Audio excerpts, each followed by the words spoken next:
This video is not investment advice. It is purely educational content. If you're between 18 and 25, there is one financial mistake you're almost certainly making right now that could cost you around $1 million by the time you retire.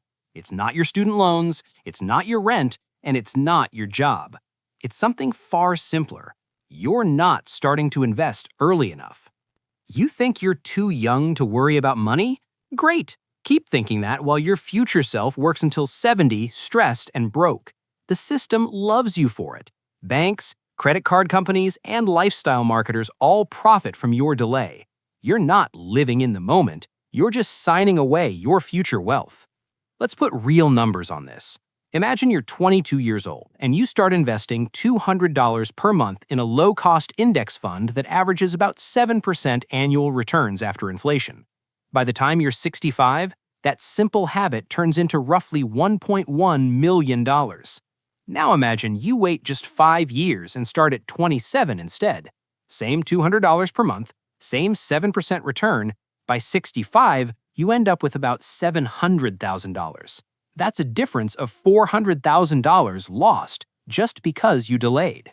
You don't lose that money in a crash. You lose it in the silence. While you're scrolling, partying, or convincing yourself you'll start next year, compound interest is quietly working for everyone else. And when you finally wake up at 30 or 35, the math is already against you. Let's scale it up.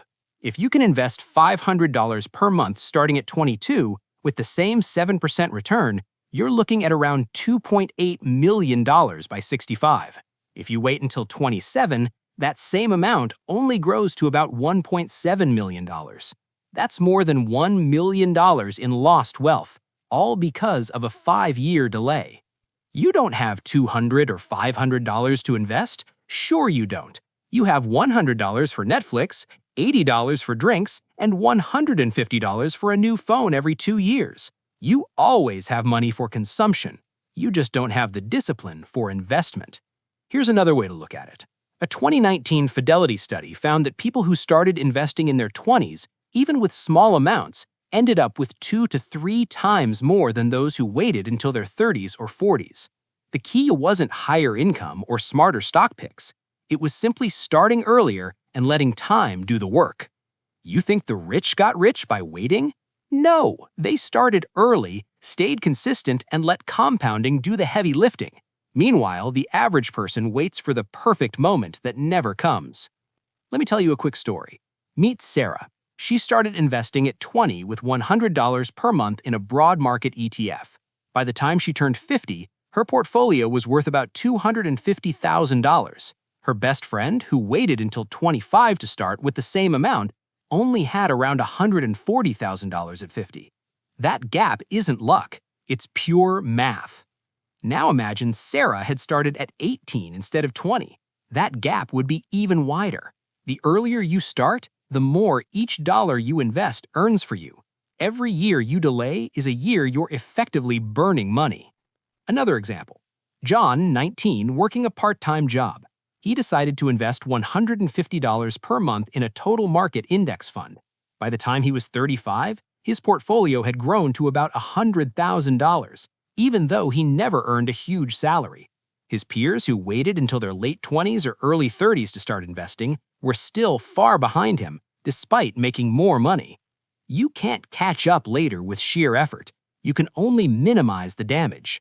The people who start early don't need to be geniuses. They just need to be consistent. Now let's talk about risk. A lot of young people say, "I'm scared of the stock market." And that's fair. Markets do go up and down. But over the long term, the S&P 500 has returned about 10% per year on average since 1926, even after crashes, recessions, and pandemics.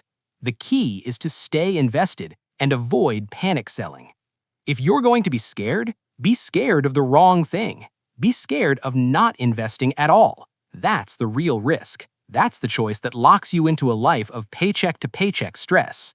One common objection is, "I'll start when I earn more." But here's the problem. When your income goes up, your expenses usually go up too. New car, nicer apartment, better vacations, more gadgets. This is called lifestyle creep, and it's the silent killer of wealth. You think you'll save more when you get a raise? No, you'll just spend more. That's what almost everyone does. The only way to beat lifestyle creep is to automate your investments first, before you even see the extra money. Another myth is, I should pay off all my debt before I invest. That sounds responsible, but it's not always true. If your debt has a low interest rate, like a student loan at 4 or 5%, and the market is averaging 7% or more, you're actually losing money by waiting. You can pay off debt and invest at the same time. You don't need to be debt-free to start investing. You just need to be smart about it. High-interest credit card debt? Yes, attack that first. But low-interest student loans or a mortgage? Those can coexist with investing. So what can you actually do? First, open a Roth IRA or similar retirement account if you're eligible. Then, set up an automatic transfer of a fixed amount, $50, $100, $200, into a low-cost index fund every month. Use apps like Acorns, Wealthfront, or Betterment if you want it to feel almost invisible. If you can't automate it, you'll forget it. And if you forget it, you'll lose it. Your future self will hate you for it. Remember, this is not investment advice, just educational content. Now, let's keep going. The one thing that separates the financially free from the financially stuck is starting early and staying consistent. If you're between 18 and 25, you have a massive advantage: time. Use it. If you don't start now, you're basically signing a contract with your future self that says, I don't care how hard you'll have to work later, and that's a terrible contract to sign. If this video helped you see the cost of delaying, share it with a friend who's still waiting for the right time. And if you want more breakdowns on how to build wealth in your 20s, subscribe and turn on notifications. In the next video, we'll dive into tax-efficient investing and how to legally keep more of your money.